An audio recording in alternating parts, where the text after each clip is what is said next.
In the beginning God created the heaven and the earth.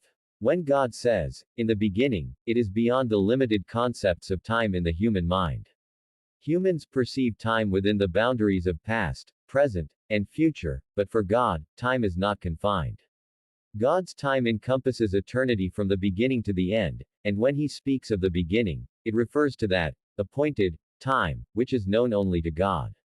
The mention of 6 days is also in the same sense that God created the heavens and the earth on a specific time scale. Here, it is essential to understand the difference between God's time and human time. In God's time, a moment can be equivalent to thousands of years, and thousands of years can be like a single moment.